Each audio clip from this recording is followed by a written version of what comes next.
মৰমৰ ছাত্ৰ ছাত্ৰীসকল আজি টপিকটো হৈছে মাল্টিপ্লিকেশ্যন। এইটো 2 সেকেন্ডত তোমালোকে কৰিব পাৰিবা, এনেকে ট্ৰিক্সত মই কৰাই দি আছো। তোমালোকে অংকটো ভালদৰে বুজি ল'বা। আৰু প্ৰথমতে চোৱা কি আছে, আমাৰ 94 ইনটু কিমান আছে 95, এইটোৰ লগত কি কৰিব দিছে, পূৰণ কৰিব দিছে। কি কৰিম আমি, এইটো পূৰণ কৰিম।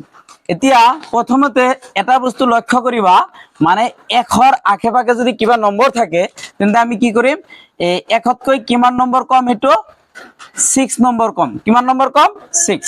তাৰ পিছত এইটো 100তকৈ কিমান নম্বৰ কম, 5 কম। কিমান কম, 5 কম। তাৰ পিছত এইটোৰ লগত এইটো কি কৰি দিবা, পূৰণ কৰি দিবা। 5 6 গুণ কিমান হ'ব, 30 হ'ব। কিমান হ'ব, 30 লিখি দিছো আমি, হৈ গল। নেক্সট কি কৰিবা, মানে ক্ৰস কৰি বিয়োগ কৰি দিবা। এইটো বিয়োগ কৈছে কাৰণ কি হৈছে, বিয়োগ কৰি দিছে। এতিয়া 94ৰ পৰা যদি আমি 5 বিয়োগ কৰো তেন্তে কিমান হ'ব, 89। আকৌ 95ৰ পৰা যদি আমি 6 বিয়োগ কৰো, ক্ৰস বিয়োগ কৰো তেন্তে কিমান হ'ব, 89 হ'ব। কিমান হ'ব, 89। বহাই দিয়া 89, হৈ গল। তাৰ পিছত নেক্সট স্টেজ কিমান হ'ব, 2। এতিয়া চোৱা, এইটো প্ৰথমতে 100ৰ ওপৰত যিবিলাক নম্বৰ থাকে এইবিলাক নম্বৰ আমি কেনেকে পূৰণ কৰিম, একেবাৰে সহজ।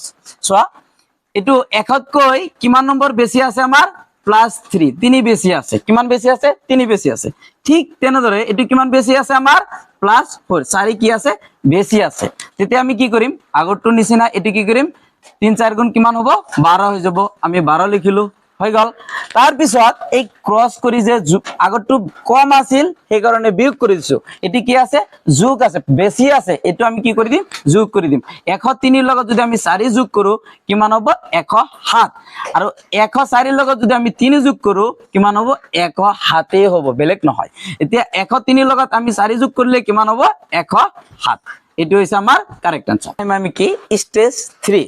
যদি 100ৰ তলত যদি নম্বৰ থাকে আৰু যদি 100ৰ ওপৰত থাকে, এইটো পূৰণ কৰাৰ ট্ৰিক্সটো কি, এইটো ছাত্ৰ ছাত্ৰী বিলাকে সুধি থাকে, স্যাৰ 100ৰ তলত যদি নম্বৰ থাকে আৰু 100ৰ ওপৰত এটি কেনেকে আমি ট্ৰিক্সত পূৰণ কৰিব পাৰিম।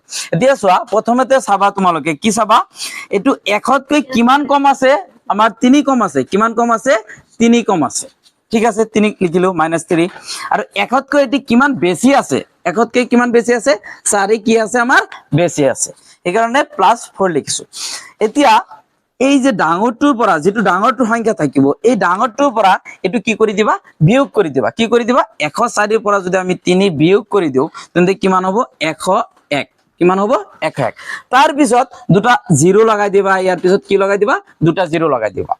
তাৰ পিছত কি কৰিবা, এই 3ৰ লগত এইটো কি কৰিবা, পূৰণ কৰিবা। 4টো কি কৰিবা, পূৰণ কৰিবা। তেনে 3ৰ লগত 4 পূৰণ কৰিলে কি হ'ব, 3 4 গুণ কিমান হ'ব, 12 হ'ব। তেতিয়া আমি ইয়াত বহাই দিম কিমান, 12। তাৰ পিছত এই ওপৰটোৰ পৰা 12টো কি কৰি দিবা, বিয়োগ কৰি দিবা। এতিয়া 10100ৰ পৰা যদি আমি 12 বিয়োগ কৰো তেন্তে কিমান হ'ব, আমাৰ 10088। কিমান হ'ব, 10088। এইটো আনসাৰ হৈ গল আমাৰ। এতিয়া আহিম কি, আমি স্টেজ 4।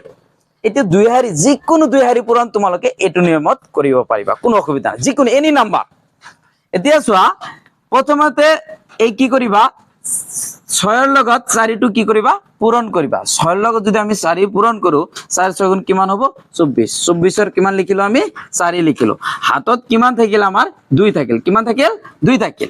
তাৰ পিছত এইটো ক্ৰস পূৰণ কৰি দিবা। কি পূৰণ কৰি দিবা, ক্ৰস। 3 4 গুণ কিমান, 12। ইয়াত কিমান লিখিবা, +12 লিখিবা। 12 লিখিছো। তাৰ পিছত এই 2ৰ লগত আকৌ যদি আমি 6 পূৰণ কৰি দিও, আকৌ কি হ'ব, +12। এতিয়া কি হ'ব, 12 12 কি হল, 24 24 হল। আৰু 2 যোগ কৰিলে কিমান হ'ব, আমাৰ 26 হ'ব। 26ৰ আমি কি লিখি দিছো, ইয়াত 6 লিখি দিছো। তাৰ পিছত চোৱা, এই হাতত কিমান থাকিল, আমাৰ 2 থাকিল। এই প্ৰথমটো যেনেকুৱা তোমালোকে পূৰণ কৰি দিছিলা, 6ৰ লগত কিমান, 4টো পূৰণ কৰি দিছিলা, ঠিক তেনেদৰে তোমালোকে 3ৰ লগত 2 কি কৰি দিবা, পূৰণ কৰি দিবা। কি কৰি দিবা, পূৰণ কৰি দিবা। 2ৰ লগত 3 পূৰণ কৰিলে কিমান হ'ব, আমাৰ 6। 2 3 গুণ কিমান, 6। হাতত কিমান আছিল, 2 আছিল। 6 আৰু 2 কিমান হ'ব, 8 হ'ব। আমি কি লিখি দিছো, 8। এইটো হৈছে আমাৰ কি। এতিয়া তোমালোকক এটা হোমৱৰ্ক দিছো, কমেন্ট বক্সত জনাই দিবা তোমালোকে। 97 আৰু কিমান হ'ব, 98। এইটো তোমালোকৰ হোমৱৰ্ক থাকিল, এইটো কৰি কমেন্ট বক্সত জনাই দিবা।